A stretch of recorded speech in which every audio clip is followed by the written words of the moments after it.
इस वीडियो में हम कक्षा 8 का प्रश्नावली 13.1 का प्रश्न नंबर 7 को हल करेंगे। तो चलिए स्टार्ट करते हैं इस वीडियो को। तो देखिए डियर स्टूडेंट्स, प्रश्न नंबर 7 में हमसे क्या कहा गया है। मान लीजिए 2 केजी चीनी में 9 गुणा 10 की घात 6 क्रिस्टल है। क्रिस्टल का मतलब है चीनी के दाने। निम्नलिखित चीनी में कितने चीनी के क्रिस्टल होंगे। पहले भाग में है 5 केजी और दूसरे भाग में है 1.2 केजी। तो चलिए इसका सॉल्यूशन करते हैं। तो देखिए इसका सॉल्यूशन करने के लिए इस तरह से हम एक सारणी बना लेंगे। इसमें हम चीनी लिखेंगे और इसमें क्रिस्टल, क्योंकि क्वेश्चन में हमें चीनी और क्रिस्टल ही दिए गए हैं। तो हमसे कहा गया है क्वेश्चन में कि 2 केजी चीनी में 9 गुणा 10 की घात 6 क्रिस्टल है। यानी कि जो चीनी है ये अगर 2 केजी है यानी 2 किलो है, तो क्रिस्टल कितना है 2 केजी चीनी में 9 गुणा 10 की घात 6। तो हमसे पहले भाग में पूछा गया है कि 5 केजी चीनी में कितना क्रिस्टल होगा। यानी चीनी अगर 5 केजी है यानी 5 किलो है तो क्रिस्टल कितना होगा ये हमें बताना है। यानी कि यहाँ क्या आएगा ये हमें बताना है। फिर दूसरे भाग में हमसे पूछा गया है कि 1.2 केजी चीनी में कितना क्रिस्टल होगा। यानी चीनी अगर 1.2 केजी है तो कितना क्रिस्टल होगा ये भी हमें बताना है। तो इन दोनों का मान हमें बताना है क्या होगा। तो चलिए शुरू करते हैं। सबसे पहले हम क्या करेंगे कि यहाँ पर हमें बताना है क्या आएगा, तो इसको हम x मान लेंगे। यानी कि 5 केजी चीनी में कितना क्रिस्टल आएगा, तो ये हमने x माना है। तो सबसे पहले पहले पार्ट को सॉल्व करते हैं। तो यहाँ पर हम क्या माने हैं, x माने हैं। तो इसी को सबसे पहले लिखेंगे कि माना क्रिस्टल की संख्या।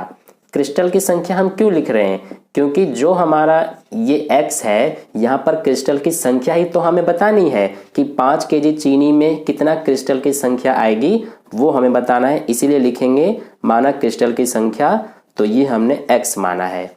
अब देखिए सबसे पहले इसमें हम क्या देखेंगे कि ये जो हमारा है ये किस अनुपात में है। क्या ये सीधे समानुपात में है या प्रतिलोम में है। तो ध्यान दीजिए चीनी अगर 2 केजी है यानी 2 किलो है तो क्रिस्टल इसमें 9 गुणा 10 की घात 6 है। अब चीनी को अगर बढ़ा के यहाँ 5 किलो कर दिया गया तो जो क्रिस्टल है ये भी बढ़ेगा। तो इसीलिए यहाँ पर अगर x बढ़ रहा है यानी कि ये जो बढ़ रहा है तो ये भी बढ़ेगा। यानी ये होता है x और ये y, तो x को बढ़ने पर y भी बढ़ेगा। ठीक है, तो इसीलिए ये हमारा सीधे समानुपात में है।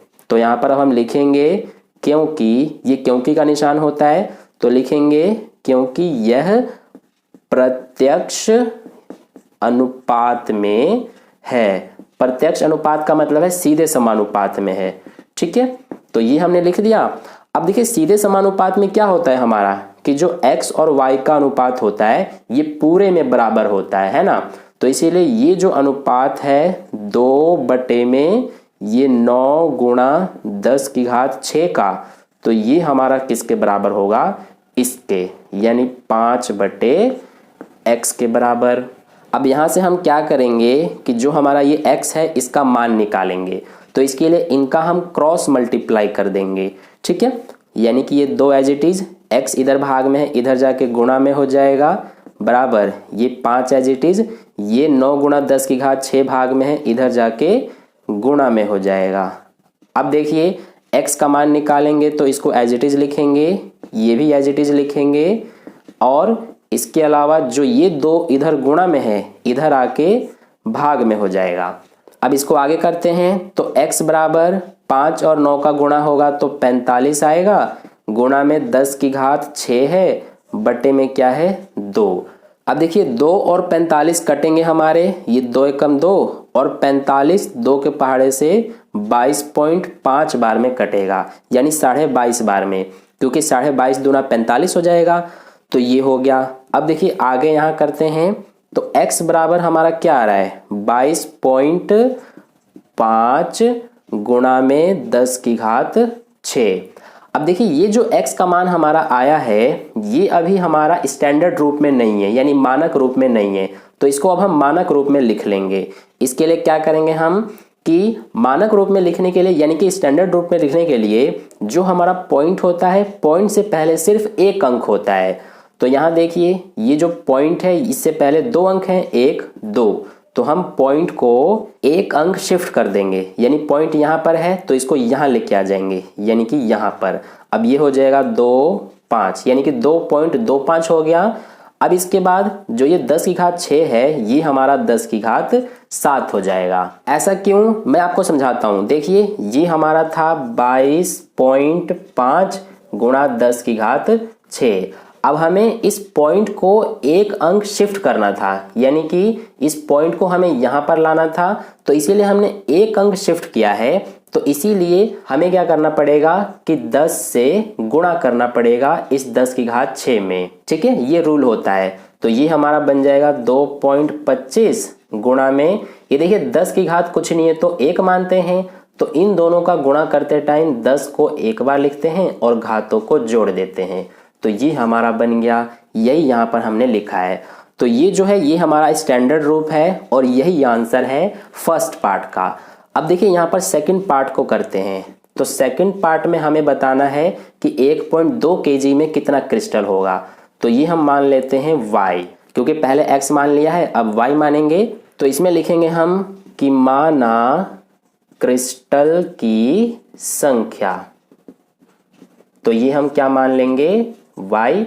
अब देखिए इसमें भी हमारा क्या होगा कि जो इसका अनुपात है यानी 2/9 गुणा 10 की घात 6 का, ये किसके बराबर होगा, इसके, यानी 1.2/y के। अब इसमें y का मान निकालने के लिए क्रॉस मल्टीप्लाई कर देंगे, तो ये 2, ये y इधर जाके गुणा हो जाएगा और ये 1.2 ये इधर जाके गुणा हो जाएगा। ठीक है, अब देखिए y का मान निकालने के लिए ये 2 इधर गुणा में इधर जाके भाग हो जाएगा, तो इसको सबसे पहले एज इट इज उतार देते हैं और ये हमारा 2 भाग में आ गया। अब ये दोनों कटेंगे, ये 2 एकम 2, ये 2 के पहाड़े से 0.6 बार में कटेगा। तो y बराबर क्या आ जाएगा, ये देखिए 0.6 है और ये 9 गुणा में 10 की घात 6 है। तो 0.6 का 9 से गुणा कर देंगे। मान लीजिए ये 6 है और ये 9, तो 9 6 54 हो गया। यहाँ देखिए पॉइंट के बाद एक अंक है, तो हम इसमें पीछे से एक अंक के बाद पॉइंट लगाएंगे, यानी यहाँ पर, तो 5.4 हो गया। गुणा में ये जो 10 की घात 6 है इसको उतार देंगे। तो इसको अब आगे सॉल्व करने की जरूरत नहीं है, क्योंकि ये हमारा ऑलरेडी स्टैंडर्ड रूप में आ गया, क्योंकि इसमें देखिए पॉइंट के पहले सिर्फ एक ही अंक है। तो यही आंसर है सेकंड पार्ट का। ठीक है, तो ये हो गया हमारा प्रश्न नंबर 7 का सॉल्यूशन कंप्लीट। आई होप आपको अच्छे से समझ में आ गया है। अगर आपको वीडियो अच्छा लगा है तो वीडियो को लाइक कर देना, अपने दोस्तों के साथ भी शेयर कर देना, और चैनल पर नए आए हैं तो चैनल को सब्सक्राइब करके बगल में जो बेल आइकन आता है उस पर ऑल वाले पे क्लिक कर लेना, ताकि नेक्स्ट वीडियो जैसी अपलोड की जाए उसका नोटिफिकेशन सबसे पहले आपको मिल जाए। मिलते हैं फिर नेक्स्ट वीडियो में, धन्यवाद।